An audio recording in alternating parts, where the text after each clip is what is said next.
today. And we're on. Welcome to About My Book Business. Yay! I'm like having a brain fart today. What's going on? Hello. Okay. Deb, I thought you were going to start today. Hey, everybody. Yes. My book business. Yes. Welcome. Well, you know what? Okay. Yeah. It's one of them days. All right. Yes, Welcome everyone to About My Book Business. I am back. Thank you so much, Tresa, for holding it down last week. Hope everyone is having a great week so far. I had a great Memorial Day weekend, right? And today we're talking today all about marketing and publishing. And Tresa is going to share with us her expertise in publishing and the world of marketing in publishing. But as usual, we're going to talk about some of our wins this week, right? We're going to talk about some of the things we got going on, things we're hoping to accomplish, things we have accomplished so far. It's Tuesday, so I don't know how much we could have gotten done, but yeah. And you look great today, by the way. You always look great, but you look great today. Thank you. I was just like, okay, let me just get something on today. I think I had some extra sleep this weekend because of that extra day. So yeah, I'm feeling like I'm a little bit more relaxed. So thank you very much. You're looking pretty good yourself though, especially after you just celebrated a milestone birthday and your wedding anniversary. So yes. It was a great weekend. Yes. But so sometimes those things are like our personal lives blend with our business lives when we're entrepreneurs. Exactly. So that's awesome. Exactly. So tell us about it. Oh, well, I mean, yeah. I don't want to tell the world how old I am. Do I want to tell the world how old I am? No, I probably don't. But it's a good birthday. It's good. I'm very optimistic about things that are coming. Age is just a number. It's how you feel inside. And, I look at things as wisdom. You gain wisdom, clarity, and experience for, to forge ahead. There you go. But I have a win this week because I started the NASDAQ Milestone Circle program this week, and I'm really optimistic about that. And shout out to my cohort 261, and we're going forward to making strides in developing our business. What about you? I love it. So that's so funny. We're going to have to get shirts that have like our cohort number on them. So I'm in the 252, you're in the 261. 261. I already have a vision of what it looks like and everything. So I'm totally going to be those made. So that's awesome. As for me, my big win is that I have gotten my logo done for my greeting cards company that is about to be launched, and it looks so beautiful. And I will preview it next week with you guys. Well, that's awesome. I'm really excited. Yeah, so the look and the feel and the name is coming out. Actually, that's going to come out sooner than later because I'm about to do an artist call for my designs for the greeting cards and stationery company. So that's going out tomorrow. So people will start to slowly learn. But of course, Deborah, you and I have to get together because did you see the eyebrows raised? Did you see the eyebrows raised? Like, I don't think we've had that conversation about you protecting it. You put it out there. Yeah, I know you saw my eyebrows raised, even over my big old glasses. Look, I was working on my budget over the weekend. Listen, my win is I have like numbers attached to this business, but that's one of my startup costs is my trademark and legal protection. There is a line item in my budget for it. So absolutely. And my advisor who set it up for me, he has that in like the priority, like that's my number one thing to do. So he's already given me the assignment. I already knew. Thank God I know you. And so we are on. I am on it. Hey, you are my marketing expert. I'm your legal expert. That's right. It works. It's a synchronous relationship. It works really, really well. But I'm going to make sure that I drop in the chat. I'm going to make sure I drop in the chat on the YouTube replay. Number one, the link that if you're a woman business owner, that you can definitely, there's still time to join the NASDAQ Milestone Circle, number That's one. right. I'm also linked up with my local SBDC, Small Business Development Center, and I have just scored a SCORE mentor, business mentor, to help me with some things that I want to work out in my business. That's also been a game changer. So I'm going to put the link in that as well, because there is help out there, and it's free help. And we Oh need, my as gosh. women business owners, we need to be taking advantage of FREE. My motto is, if it's free, it's for me. I'll take 3. So let's I love that. If it's free, it's so for me. let's I'll I'll take take 3. 3. So I'm going to drop it in the link so that how people, other women business owners can get on it. Yes, I love that. I agree. Well, obviously, Milestone Circle, I'm supportive of that. And the SBDC, that's the other part for me. I don't have a SCORE mentor, but I have an SBDC advisor Hmm. who is helping me with my launch and giving me great advice as well. So, and she's like a PhD, a business PhD at Florida Atlantic University. So, Oh, that's amazing. they have like this real great brain trust of expertise that they're giving away again for FREE. So we definitely take advantage of that and the resources that they have, which I absolutely have been so grateful for, because yes, I have run projects for other people. I have developed budgets. I have done all the things for others, but it's really interesting that it's so challenging when you're trying to do it for yourself, right? Isn't it? Isn't it? Isn't it? Yes. You have all the ideas for everyone else, but when it comes to you, you're like, Yes. huh? What?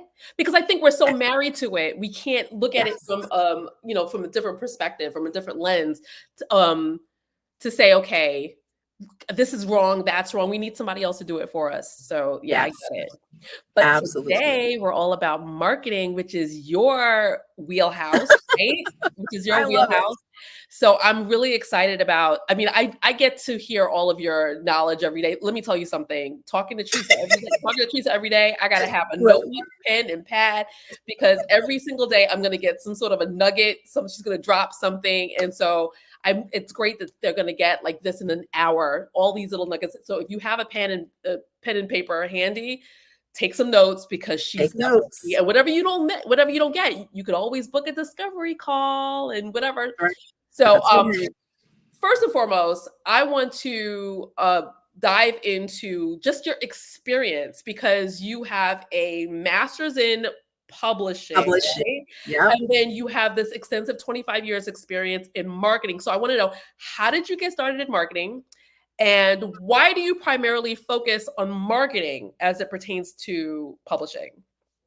Okay. Well, how did I get into marketing? It was not intentional at Mhm. all. I started out in journalism and after college. So my undergraduate degree is in French. A lot of people don't realize that I'm fluent in French, and That's it I always say that I have been to France and I've actually worked for the government of Quebec, but the most experience I've gotten is through my dating experience because I've dated a lot of people who are from French speaking countries. So there you go. Anyway, so that's a little tidbit that you like, something that nobody else would know about me, or best kept secret or something like that, whatever there those you questions go. are. But then so I graduated and I love writing and I've always loved books. And I love magazines. And so when I moved to New York after college from Virginia, and I decided that I was going to pursue working in some form of writing and editorial. And as fate had it, I got an opportunity within the first year of moving to New York to work at Time Magazine in the editorial department. Mm. And that was kind of like the start. It was just like nerding out on news and writing and editing every day. So that I really loved. And, reading constant newspapers, 5 newspapers a day, watching the news, reading the news wires from the correspondents out in the field. We even had our own library. Okay, so you can really geek out if you're that book Mhm. person.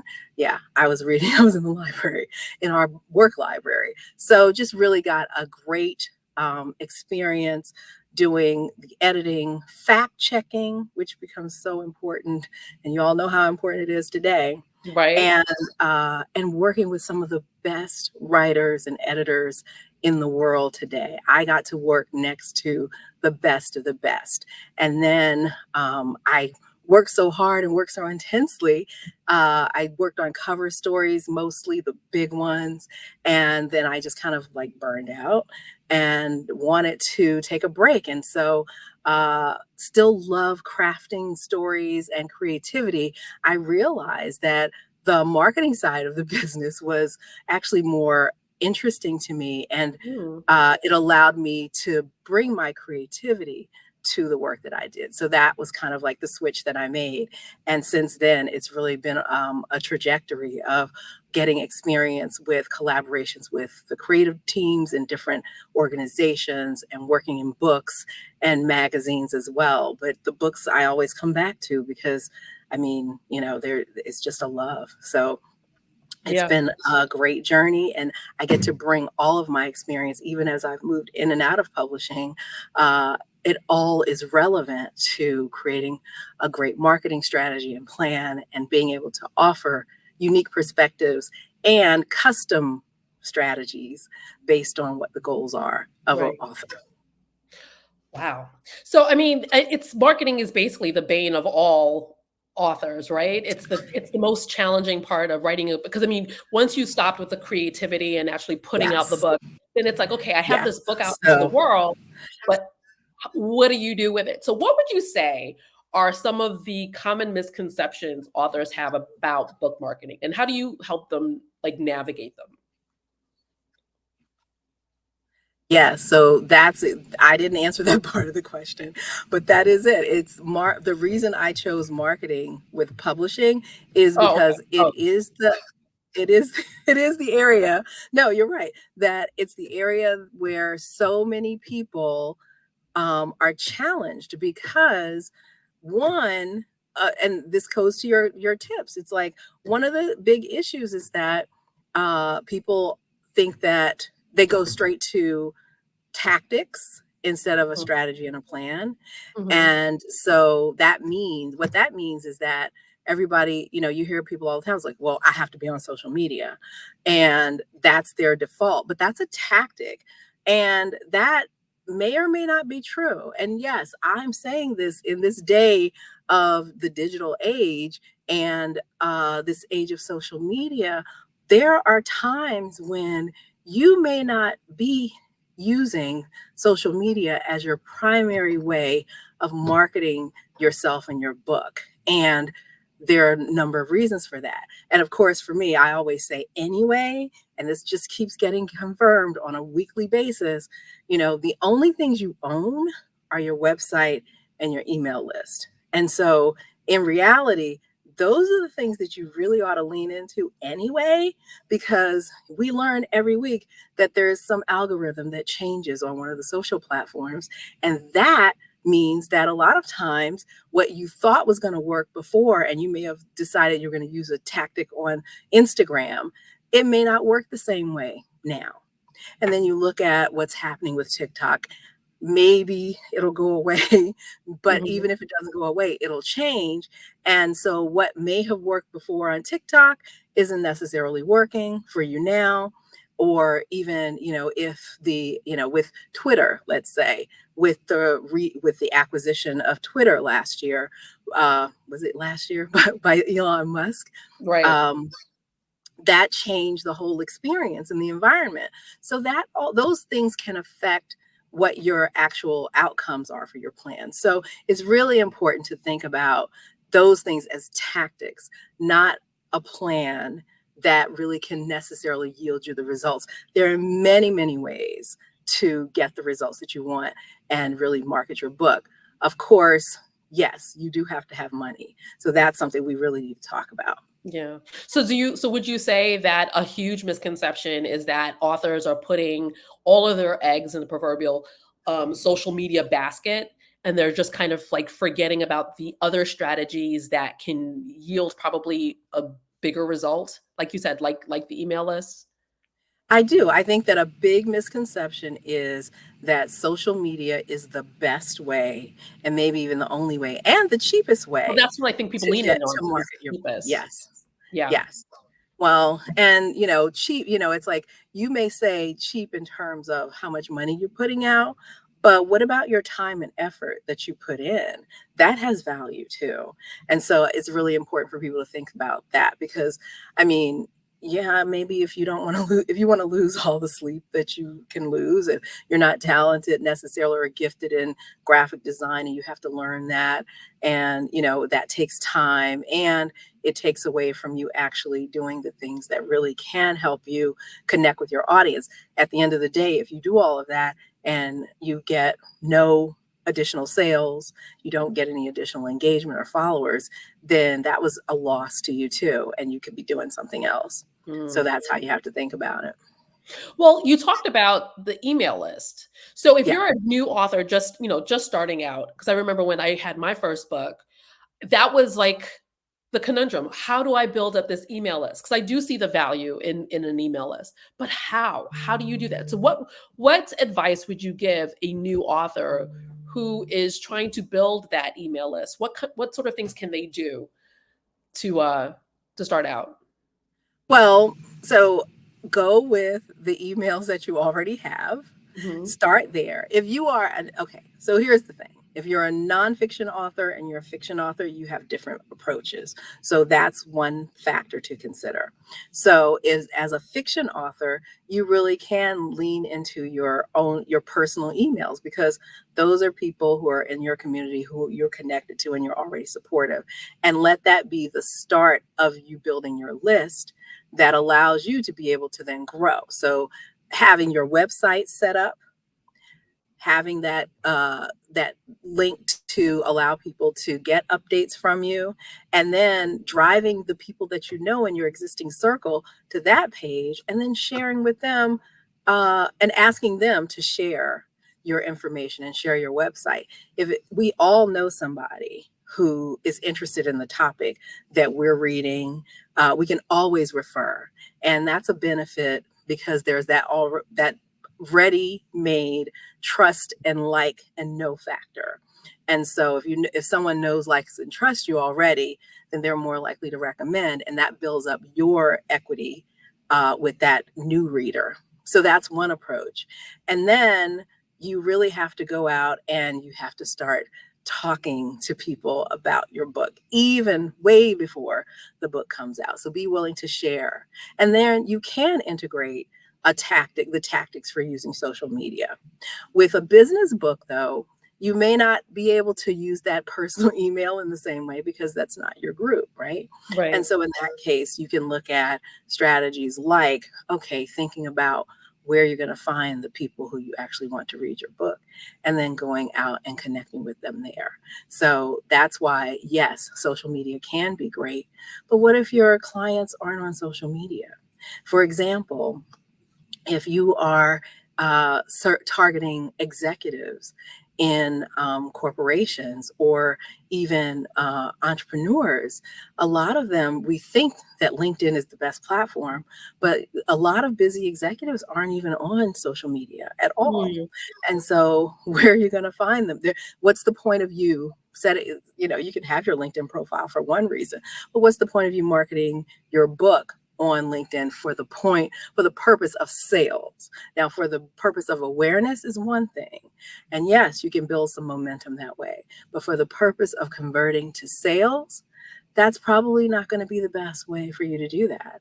And so you have to think about what's my plan to actually get in front of the target market that I say that I want to reach for thought leadership, for sales. And on the fiction side, how do I reach my consumer? That's it. Are you doing, I have mixed views about book festivals, but I do believe that if you target the right ones, there are some opportunities there too. But Mm. it all has to fit together in a plan, because the other thing is that you have to do some work and you can't exhaust yourself. Like, there's festival season, and so you plan for that, but you also have to know that every event isn't going to necessarily yield the same result and the same Yeah. outcome. Your audience just may not be there. So you got to be clear about where they are and how to reach them. So it sounds like the first thing that you need to think about when you're writing a book before the book is even published is who's your target audience? Who is going to read who is the person or people that I am aiming my book at that I want to read, that I want to read my book. There you go. Because without that vision, then you're not going to really know. Like you're going to just be all over the place marketing a book. Just like with children's books, who is your target audience? We know it's children, but what's the age group? Because then you're going to be marketing to them. You're going to be marketing to their parents, to those educators. You need to know who that is. To piggyback off of what you said, I know for me, with my website, I had to offer something. I had to offer some kind of value because I'm new, right? I had a new website. No one really knew me. Yes, I reached out to my network, however small it was, but I had to offer some sort of a download or something because people like to know that they're getting something for your email, for that email. Why am I giving you that email? I need something in return. So I had to come up with some kind of PDF, or at the time I think it was like a list, as I promoted it as an updated list of Black-owned businesses, Black-owned bookstores in throughout the U.S. But you have to offer something, and then I carry an email sheet, a sheet of to gather people's emails to every event that I go to, because every encounter is a potential customer if they're in your target audience. That is, but so yeah, let's talk about that for a bit. That how you have to target. Before you move on, yeah, I want to clarify something regarding the children's books, especially for your target audience, right? Because your target audience, remember, your target market is who's buying the books, right? Yes. So that's not the kids. So it's not young kids, but so there's the parents, there's the librarians, right? And then there's the booksellers. Yes. So those are your target markets for selling your children's books. But also when you're taught, we often think about children's books as the early readers. But remember, there's 5 different variances of children's books. Yeah. And so being able to understand that and how you reach those audiences, because yes, once they become teenagers, yes, they can purchase on their own, but there's also the parent involvement as well. So thinking about how you connect with those audiences is different, but thinking that you are marketing to children is an inaccurate market. That's on a micro level. That's they don't buy anything. You think, you're, and I love that because you think on a more macro level, but that's more micro, because when you're looking at the how visually enticing a children's book cover is and needs to be, because when you're doing that, you're marketing to the child that's coming into the bookstore and says, "Ooh, can I have this book?" But you're right. They're not the ones who are purchasing the book. But if you're thinking on a macro level, then you're thinking about the schools and the librarians and the educational organizations that are looking to purchase your book for a classroom or for whatever organization that they have of children that they have. So yes, you're right. But let's talk about marketing. Let's talk about, first of all, when should a new author start marketing? So marketing is about figuring out who your target is. And so the earlier you figure that out, the better. The earlier you start building your relationships with your target market, the better. And that means that if you are going into a new market, then you can't start early enough. You can't start soon enough. As soon as you conceive of the idea and decide that you're going to publish, then you should start building that audience. And then if you've already if you're writing something that is within the genre that you already engage, then you can definitely start sooner as well. But now you have a foundation, so it may not take as long. And so, yes, it could be up to a year you can start promoting, because I don't know if you've seen this, but people will say, in their bio, it is, I am a marketing specialist and my book is coming out in, January 2025 or May of 2025. So, that's something that people can anticipate. It starts to build interest, it starts to build momentum, and it still is a way for you to position yourself as an author and a writer way in advance. And then you can start to build your platform and get some momentum as as the publishing date approaches. Okay, so would you say that the marketing strategy, because I think you touched on it a little bit earlier, the marketing strategy is kind of different for nonfiction authors versus fiction, those who are writing a book basically as a business card for their business to carve themselves out as an authority figure in their industry versus someone who's writing children's books or just writing a fiction novel. Um, would you say that the marketing is very different? Because yes, marketing for a year ahead for your business, that sounds very sound. But are you doing the same thing for a book that's fiction or a children's book? Are you doing the same? Well, it depends on what your goals are. And so I think that's the most important thing, is that you start with your goals. Because if you are writing, obviously, if you're doing nonfiction and you're positioning yourself as a thought leader, then you absolutely want to make sure that, yes, you want to focus on making sure you have a great product, and that should be where you invest a lot of time and energy early. But also, again, you're probably not starting out with no following whatsoever. And Mm, so the strategy is going to be different for sure.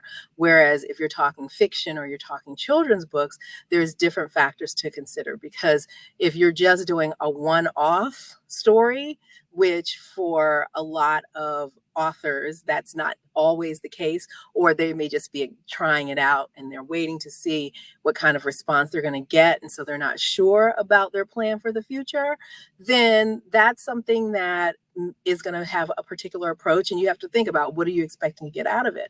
Because if you're doing one book one time, then probably your intention isn't necessarily to grow a following or to build a big right. audience, but it may be something else. It may just be getting the story out there and done and being able to move on. But if you are an author who really is intending to have a career, which is what we're talking about here, having a Right. business, then you're going to have, this is just one of several books that you're creating, whether it's children's or it's fiction, then you really do want to start building that platform as far in advance as possible, either because you want people to be anticipating not only the first book that you put out, but the next one. And you want to build that relationship, because that audience engagement for your fiction readers, for your children's book readers, those are relationships that are going to be long term, and they're the ones that are going to be fruitful for you as you continue to write more books, sell more books, and grow your audience. So that's how you have to think about it. So for the self-published author with, let's say, limited resources, right? Because publishing a book is not cheap, especially if you're doing it on your own. Ideally, when should they start? Like, how many months before the book is actually released? Because some people don't do it the week of. They start marketing the week of. And I was told with my first book, I would never forget, because I marketed at least 3 months, at least 3, 4 months before the book came out. They said, especially on social media, um, you can't just hop on social media and say, here's my book, purchase it. They want to know, well, who are you? I've never seen you Right. before. Why should I buy your Right. book? You have Well, to that's, build that relationship. Yeah. yeah. Well, that's marketing in general. Hmm. Nobody's going to Hmm. buy from that. Is that know, like, and trust factor. It's like nobody just pops on one day and they're like, oh, yeah, I know you. I like you. I trust you. And so, I'll yes, buy your book. today I'm going to buy from you. You have to nurture the relationships. You have to nurture the audience that you're trying to reach. So, absolutely. And yes, in general, I say it should be at least 3 months before your book releases. Hmm. And I would even go as far as 6 months, because there are certain things that are happening that can only happen within a particular window of your book release, right? So there are contests and prizes that you can submit to for your book to get visibility, as long as it is a final manuscript, even before it's published, right? And so in those circumstances, you want to make sure that you don't miss a deadline because you haven't looked into it. So that's one thing to consider. The other thing, Deb, is that your release date is under your control if you're self-published. And Yeah. so it's really important to think about what you can do to make sure that your release date is ideal to get the greatest audience and exposure, and then plan accordingly to prepare for that months in advance. Have your launch day event ready to go. Like, have it planned. And what I mean by a launch day event, it could be something as simple as gathering your friends and family at a location and having cake and champagne and the books there. I mean, whatever it is to celebrate and mark that is a great thing to do. But planning that, it starts to build the momentum for what happens after that. So that I would recommend.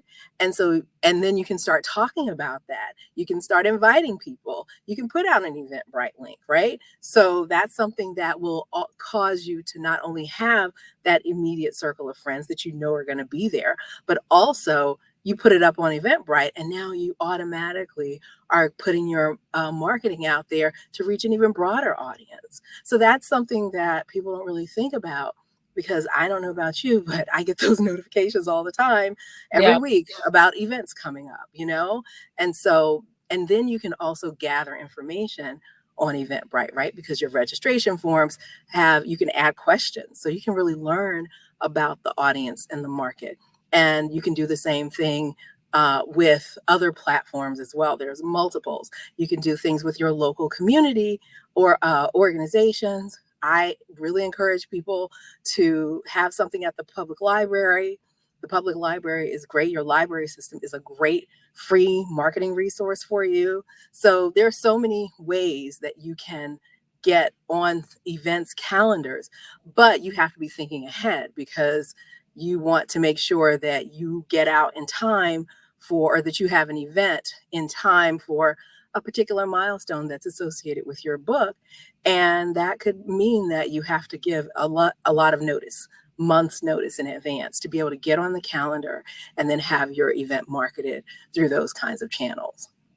Tell me a little bit more about the milestone. I was waiting for you to touch on that, because a lot of people don't think about that when they're launching a book, especially children's book authors. I think that we tend to miss out on those national holidays that we can definitely maximize when marketing a book. Okay, so a great question. So a lot of times, I mean, we often work with platforms or a hybrid publisher, and they could give you a release date. And so they're controlling the schedule for you. But what if they gave you a date like, they wouldn't give you the 4th of July, but they may give you like June 30th. And does that really make sense for your book to come out on June 30th? Who's going to be paying attention? Who's going to be looking for a children's book on that particular day? Maybe not a whole lot of folks. And maybe that whole week they're distracted because it's a holiday week. Or there are other times, if you're doing a book about Christmas season, let's say, a holiday book, then you want to make sure that you get that book out and in advance, so that it becomes a part of the holiday shopping season. Right. And that way you can optimize those sales for that time period. And then you can talk about giving it as a gift. I was listening to a podcast the other day, which was really very informative. And one of the things that was suggested, it was a business podcast. I listened to a bunch of them. And the person was suggesting that for a particular product, which could easily be a book, that was targeted to the military. And so it's great to be able to reach the soldiers and their families. And if you have a story that would resonate with those families, that's amazing. And children's books is an area that would resonate. And then the person went further and said, well, there are also programs where we as the public can give to a soldier who is deployed. And so you can purchase one for yourself, and then you can send it to a soldier. Now think about how much more your sales multiply if you get involved in something like that. Yeah. And, parents sending, buying for their children when when they know that their child is away from them, a soldier doing that, or, for their family at the holidays is huge. So those are the kinds of things. There's so many opportunities, right? And so it's really about help understanding your core audience, which is not always just one, right? So, Right. children's books are, yes, there's parents, there's grandparents, there's educators, there's community, depending on the topic, like you said. So being able to find those milestones. I mean, birthdays. And I'm not a children's, but I don't have kids and I haven't been around kids in a long time. So I don't know all the things that kids do these days. But that being said, I can say for sure that birthdays, of course, are big celebrations for most kids up to a certain age and maybe beyond, what I'm imagining. But the fact is that you can have a birthday book go out any time of the Oh year, yeah. maybe Anytime. even if it's not, yeah, and even if it's not specifically about birthdays, the fact that it mentions a birthday. Maybe that is the inciting incident for the whole story, is that, somebody didn't get all their candles right on their birthday cake, or somebody misspelled their name on the birthday cake. Mhm. And that becomes the the origin of the plot. So now you have an opportunity to start marketing your book and talking about birthdays. And that is a huge opportunity to engage with an audience Yeah. that everybody can relate to, right? Yeah. But I mean, even if you have, like, let's say a children's book that's dealing with like a cookie mystery or somebody big, there's National Cookie Day. You can make it, you Yes. can launch it on National Cookie Day. I know for me, Summer Island, and this came after my book was actually launched, and I wish I'd known that Biden was going to do it, but you have National Caribbean Heritage Month that started last year, Yes. June. It's coming up soon. And that would have been an awesome month to launch Summer Island because it was everything, leveraging. So it's all Everything. Yes. and there's so many. There's websites that you can go to find out what those national holidays are. That Yes. some of them are really obscure, but you Yes. can leverage those days to market your book and make it a big thing. If you have Yes. a book about Mexican heritage, Cinco de Yes. Mayo, what a perfect day to go Yes. in launch your book. Or if it's about Chinese culture, then you have Chinese New Year or something like that. But you can always leverage these national holidays or weeks or whatever or months Yes. to promote your book. It's great marketing strategy. Yes. Yes, we call them icon days and icon months, right? So you're Yeah. Googling Google icon days, icon months, because that'll pull those up. And so that really speaks to the point also about planning, because even if you launch Summer Island in August, right? Was that, and then, and Biden made the announcement in June or July, right? Then that means that you can now put together a plan so that if Summer Island can't be marketed for and tied to that holiday this first year, then that goes to the end of your marketing plan. But it's Yeah. still part of your plan, Yeah. because your book, even from the release date, is definitely not, it's only the beginning of your book launch. That's only the beginning. You launch a book for a whole year at Right. least. And Right. sometimes you can go farther, right? Because then once you've started down the path and you've booked your appearances, you've booked your events, and you have made your plan for your marketing for all of these icon days and whatever promotions you're going to do and events, then you actually now have a lens to say, okay, well, I'm doing 12 months. I'm starting here, but I can end my campaign during Caribbean Heritage Month as opposed Hmm. to starting it, right? Hmm. And then the next thing is, oh, well, now I can celebrate the 1 year anniversary of the release of my book. And you keep going from there, right? So there's always an opportunity to find a reason to market your book and elevate it. So that's something that I think a lot of authors really get down. Most of the time, people come to me because the question is, why is my book not selling? Right. And what they expected was that once they just press publish, that magic was going to happen. And so, It's a but lot of that's work. not how it works. It's a Yeah. lot of work, and planning has to be there, because yes, you put your book on Amazon today, well, so did probably 10,000 other people in all the different categories. And so if that's happening every day and no one's looking for you, Hmm. then and your book, then why would they buy your book today or tomorrow or next week if you have done nothing except post it for them to find it? Because the algorithm on Amazon, it works, but it doesn't work like that. Right. Right. Well, I know for me, I mean, I have my one, two, three, fourth book that I'm still trying to figure out what's a good launch date for me. And it's probably going to be next year, early next year. But I know that I'm going to be booking some time with you because I want to lay out that strategy months ahead.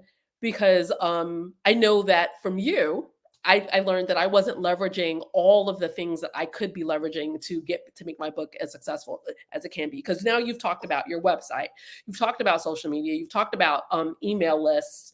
I know you're not really big on the festivals, but I love festivals and vending and author events with different bookstores.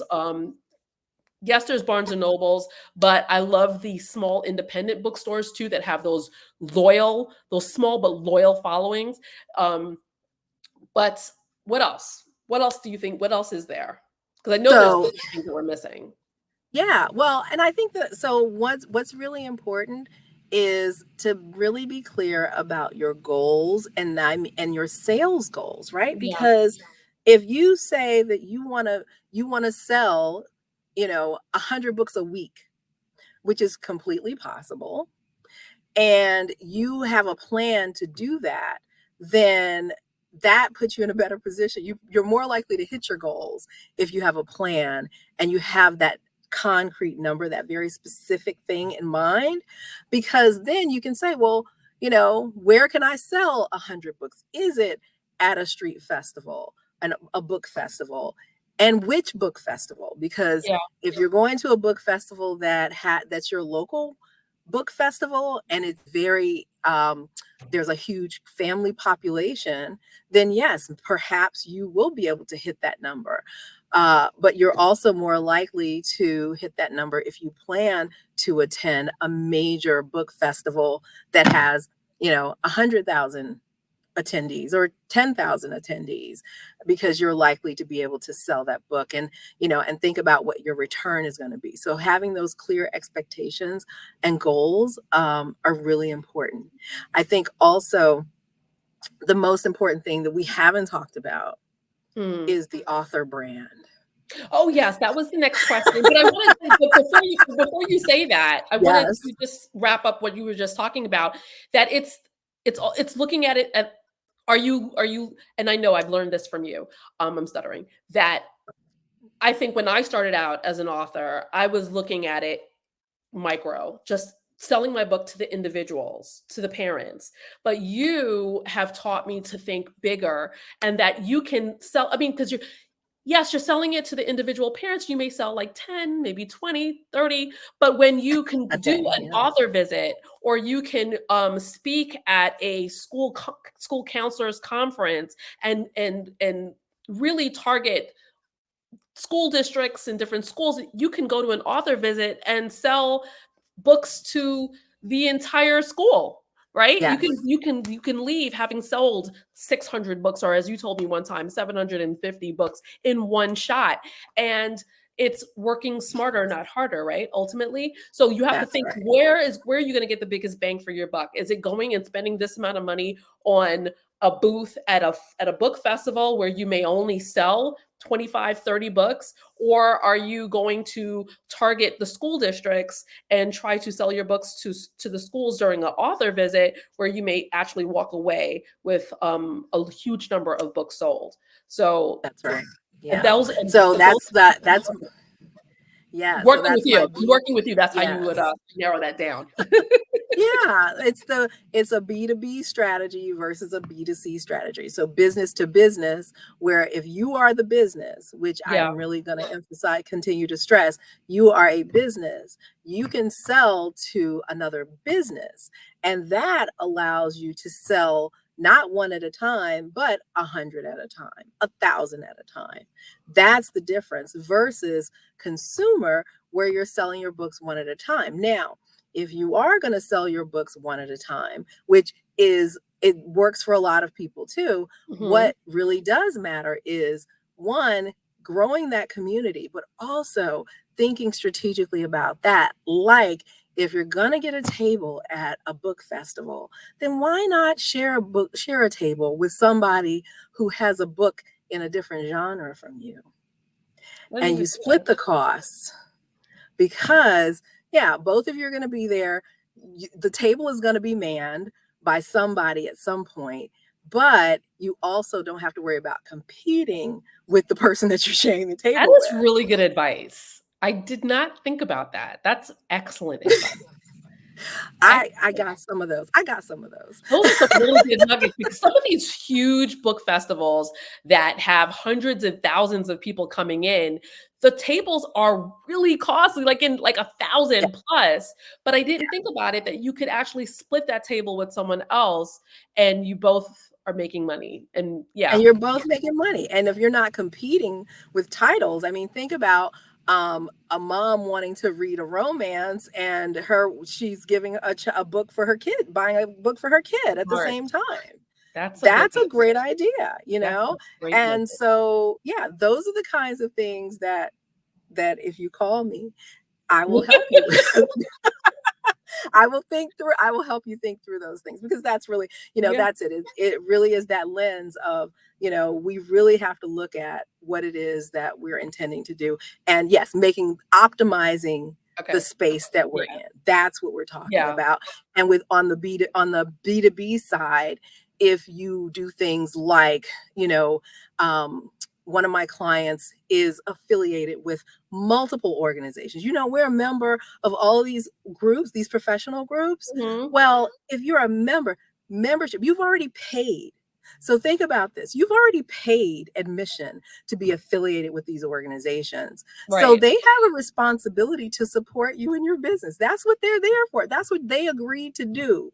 So get asking that you get an opportunity to promote your book, do your thought leadership, contribute to the newsletters. We get those newsletters every week from all of them. So how do you get in front of that target market, if that's your target audience that you're affiliate in the organization that you're affiliated with? Yeah. But in that same way, you can also do it with organizations that your colleagues are affiliated with. So Mhm. think about those kinds of things when you think about your B2B kind of strategy, because yes, we get mad because we spend this money to join these organizations, and we question the validity of that choice, that purchase, especially when you're starting out. But if you've already paid for it, find a way to optimize what that relationship is, because you're bringing value to that organization and they need to give it back to you. I think that's another great nugget because I think that I've always looked at it as I'm supposed to be getting the value from the organization, but you're absolutely right. And because of the common organizations that you and I belong to, I'm always amazed when I see the newsletter pop up and it's like Tresa Chambers has done XYZ. And I'm like, you know what? You're absolutely right. You should be taking advantage of it. And if you're hitting a milestone or you have some great accomplishment, let them know about it so they can drop it into the newsletter and let the entire organization know. So I think that that's actually a great piece of advice. But now, Yes. okay, so now, Wait, one more oh, thing before you switch. I'm sorry, go because ahead. the other thing that people miss is your alumni. So if you're a college, if you went to college, if you went to high school, your alumni association is such a rich That's resource true. for That you. is true. That is And true. if if you're in a sorority, all of these groups, but the alumni associations of your colleges and universities and your high schools, they are also there to support you. And yes, they of course want you to donate, but by bringing value to them, that actually does still help them raise funds from other alumni and organizations and corporations that are affiliated with them. So don't sleep on no matter how you felt about your experience, you are an alumni. So nurture that alumni relationship. That's an easy Yeah. one. And it doesn't, you've already paid because you pay for your tuition. Already paid. And they want to know if someone is doing big things and they went to their school, they want to know. They want to say, yes, look at this person. This person went to my Yes. school. So yeah, you definitely Yeah. want to leverage that. But okay, so we know that, like, let's say your coaches, your life coaches, your financial advisors, those who write a book, we know that they know that they have a brand, and of course they're building their brand, and they know that they're using the book. That's probably sometimes the reason why they're writing their book, is to build their brand. But authors, like children's book authors and authors of fiction writers who could be traditionally published or independently published, a lot of times they don't know that they have a brand, because they're so focused on the creative aspect of writing the book that they miss out on the fact that they are building a brand. So let's talk about the elements of an author brand, why it's important, and how can they build a cohesive brand that's enduring. Absolutely. Well, yes, everybody has a brand. And the reason you know you have a brand, think about it like this. When somebody's not in the room and you're talking about them, what you say about them is their brand. And so that goes for you too. Yeah. Okay. Yeah. So so you have a brand. So it's the benefit of acknowledging it and being consistent and creating it and defining it, is that then you get to give people something to say, and you give them what you want them to say for the most part, versus letting them say whatever they want to say. They can focus on what they focus on, if you don't give them focus in building with your Right. brand. So that's really the essence of the why. It's important to know and understand that your brand, it's out there anyway. So why not optimize it and make it the brand that you actually want? Make it put the words in people's mouths Mm-hmm. about what they say about you. Mm-hmm. But Yeah. what are the aspects of an author brand? Like, how can they take this? Okay, I wrote this children's book. Um, how can I take this children's book and leverage it into a business? Absolutely. Well, the first thing is that you can decide what your true genre is. So there's a bunch of categories of books, right? But really being clear for yourself about what genre you write in is critical to your brand. So that's one thing. The other thing is, you have on your website, Deb, you have your mission and your vision for your publishing company, and Yeah. then that carries through in what the products are that you produce. So having that consistency on what you say that you are and showing it in everything that you do is so integral to building your brand and building that trust factor. That's the trust factor. What do people want to know about you? We break it down: know, like, and trust. This is about your brand. So what do you want people to know about you? Tell them what you want them to know about you.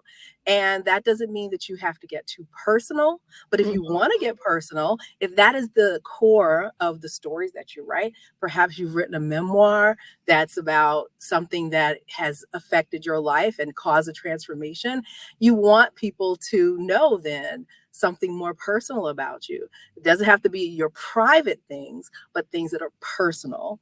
And being consistent in sharing that story, having, I call those key messages, Mhm. that's something that's critical. And you can have 3 to 5 key messages, and that's all you talk about. And you can talk about it in different ways. You talk about it on your website, you talk about it in your emails, you talk about it on social media.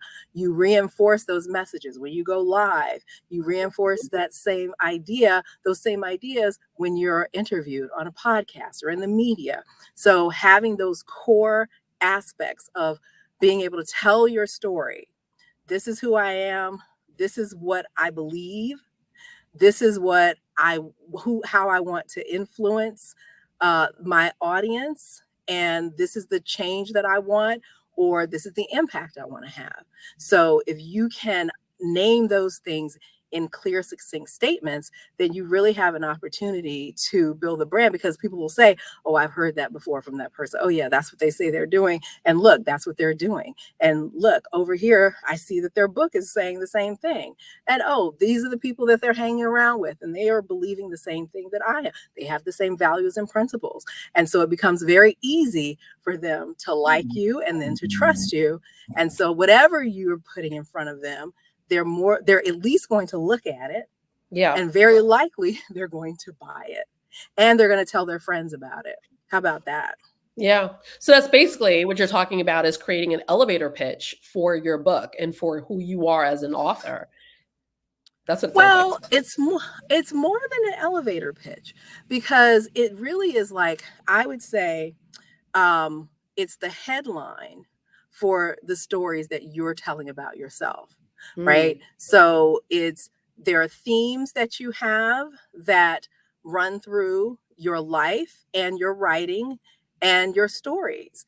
And so those are the headlines. And then it's like, well, what do I put under those headlines? So, Deborah, Deborah, you are you as an author, you've written children's books that highlight the diversity of stories by for children. I'm Right. just being succinct. Okay. And so with that, you can say, okay, well, you've posted, you're at a library at a children's reading hour. You've posted where you have been at schools where you are giving lessons on how to write books, right, to children. Right. You've done, all of these things are consistent with your brand about being a children's book author who wants to elevate diverse voices. We did the event in Toronto with Ken Daly, who's an illustrator, a Caribbean Canadian illustrator. And so he illustrated your children's book. So the things that you've done are aligned with your brand positioning that make it easy for people to say, oh, well, let me see what Deborah's written for my kiddos this month. Yeah. I think the best piece of advice you've ever given me as far as marketing my brand is to have what the vision is, and everything that I do has to be in alignment with that.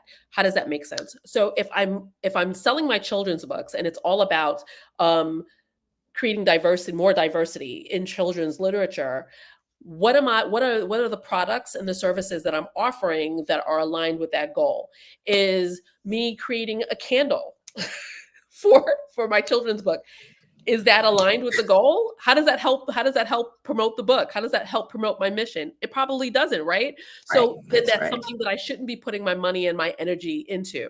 But if creating workbooks for my children's books, or speaking in platforms where I'm talking about diversity, or creating T-shirts with messages that are affirmative to diversity in children's literature, if those are things that are going to put forth that are going to put forth the mission. Oh, the sun's deciding at one of the sets right now.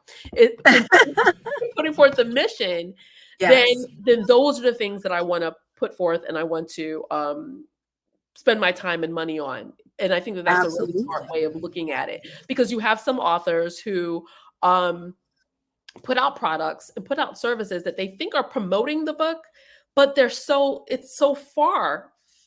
Yes, it's like, totally disconnected from the whole brand, right? From the brand, the audience. It's like, okay, well, yeah, do I really, want to, like, I mean, the candle is a great example, because there are a lot of reasons why moms aren't going to buy candles for their kids, right?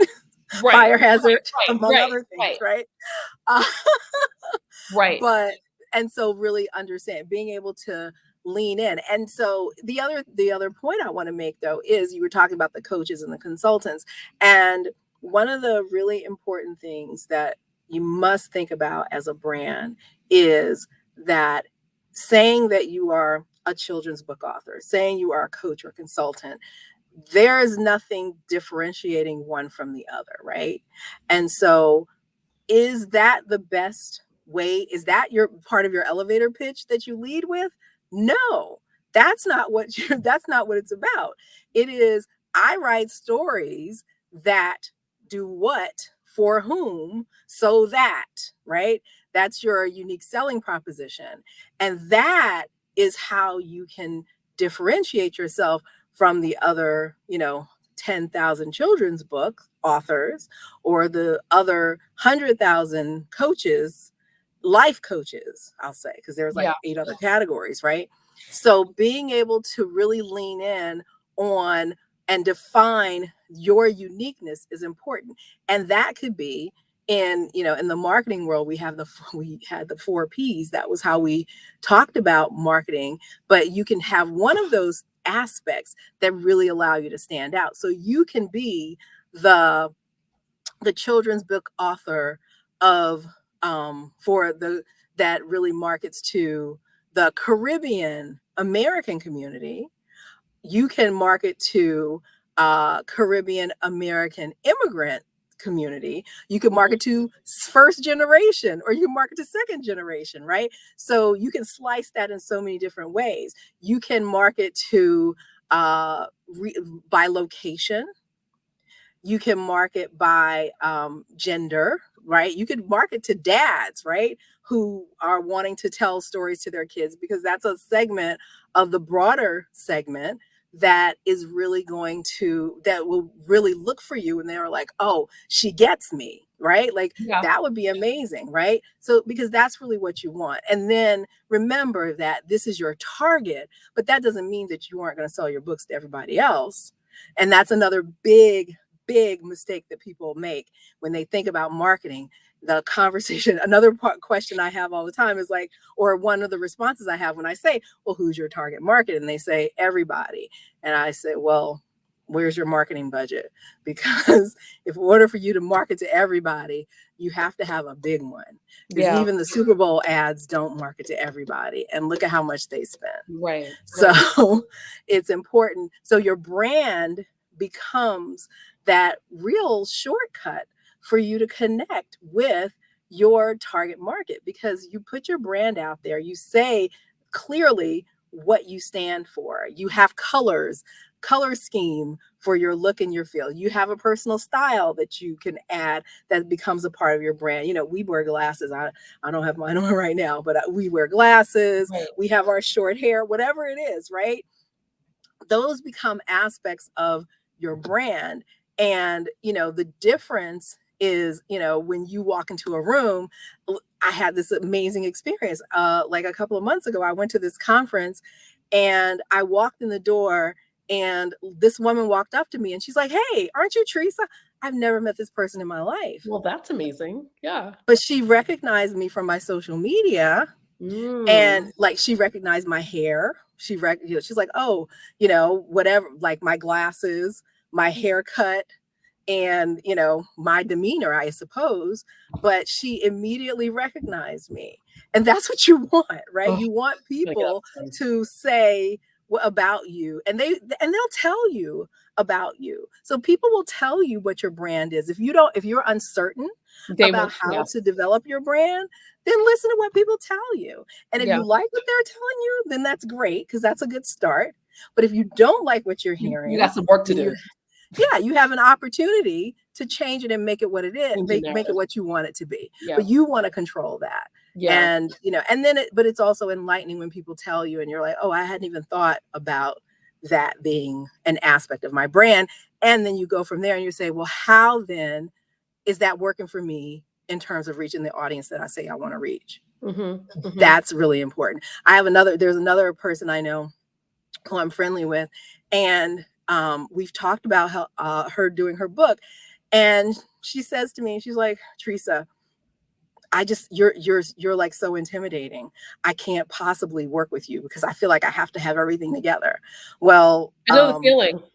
Yeah. And so I know the feeling. Yeah. I get that feedback and I'm like, okay, I can only be me. But then do I need to adjust? No, you don't need to brand? adjust. Right. No, you don't.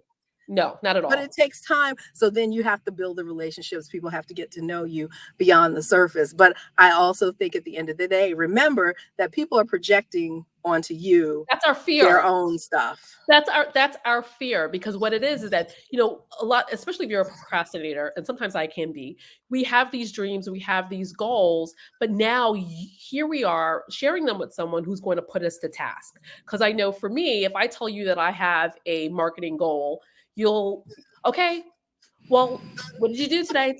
What did you do today to further that goal? Did you do this? You said you were going to do this. And it's like, oh gosh. So now if I tell you, I know that I have to do it, because I'm not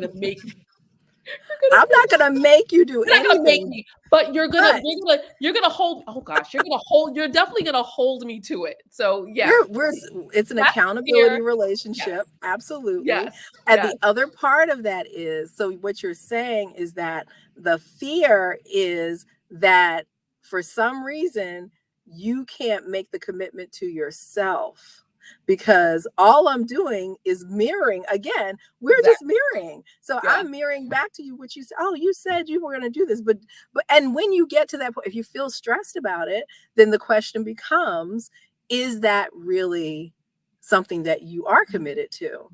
And yeah, there's nothing wrong with asking that question of yourself and answering that, no, I'm not.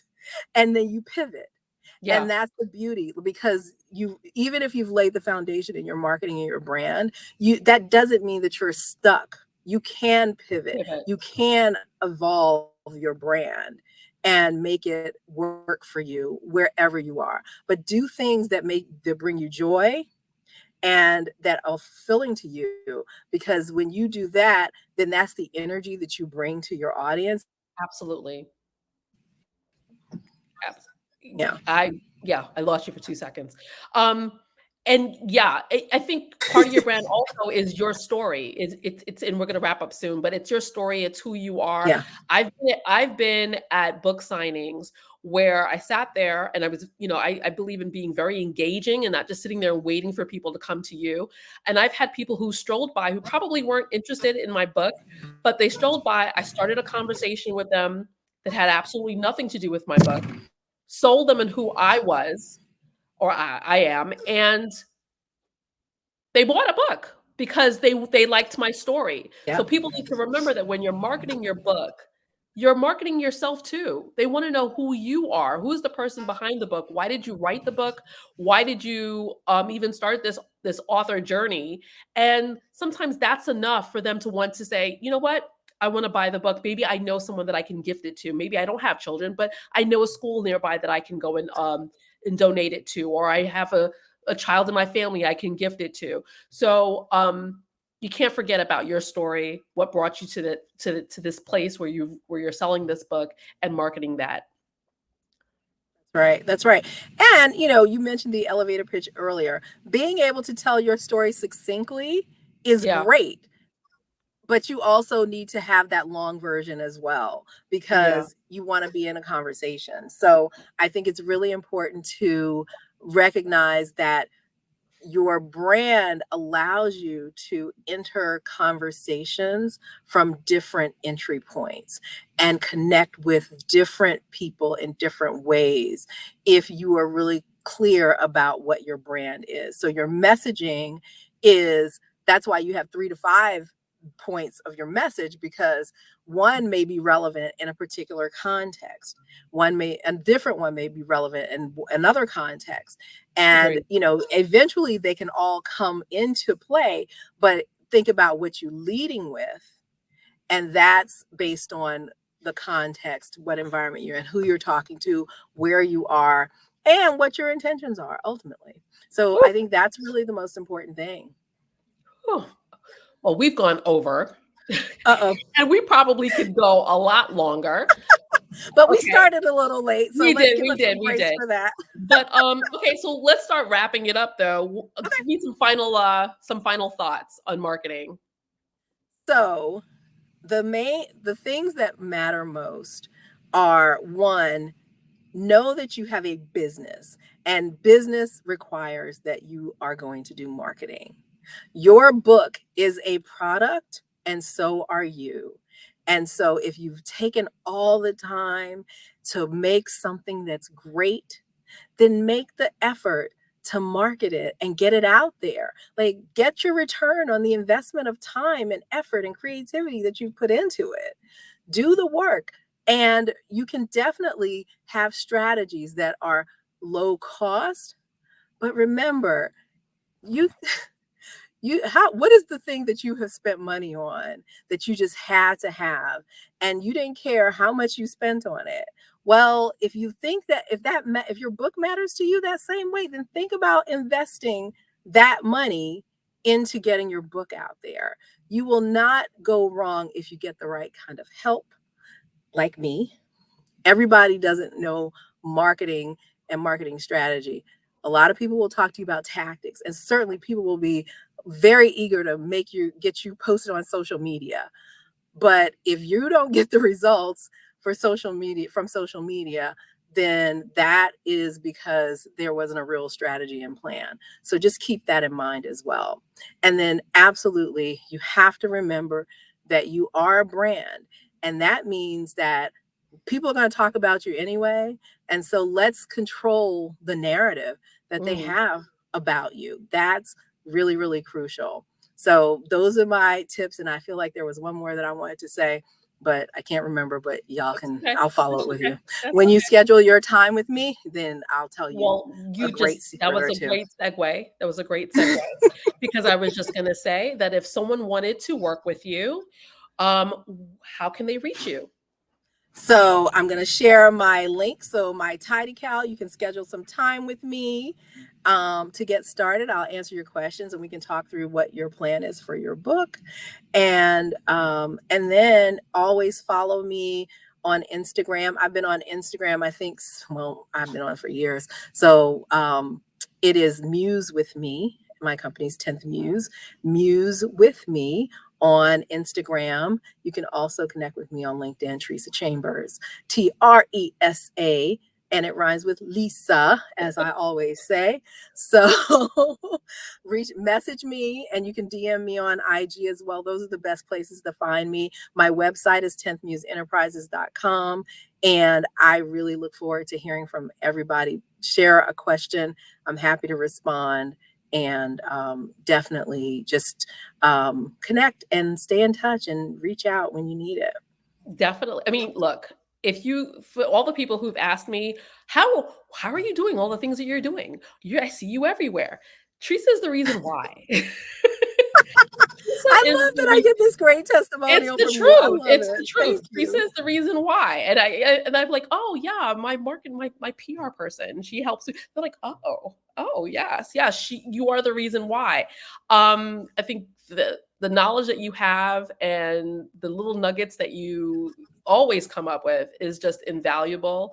And with Leap Forward Publishing, got to put a plug. If we Leap Forward Publishing, if you work with me, then you definitely are working with Tresa, because I implemented her marketing into our strategies to develop your book and also to get it out there.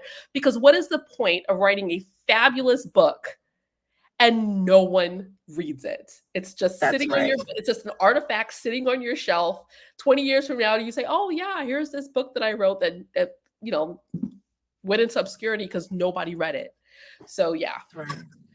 And you don't want it to go into Creative Commons and then somebody can take it and put their name on it. And now it's their book and they make all the money. So that's a whole other conversation.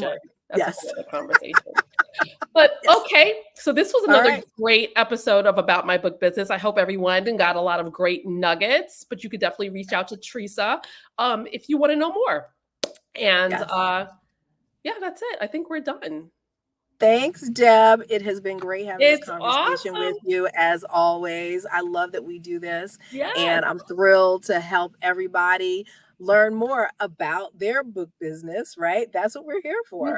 And so we're excited for the next episode, which we'll preview later. But we know that you can always rewatch this on YouTube and on LinkedIn as well. So ask any questions, reach out to me and Deborah, and we will see you all next week. Take care, everyone. Bye everybody.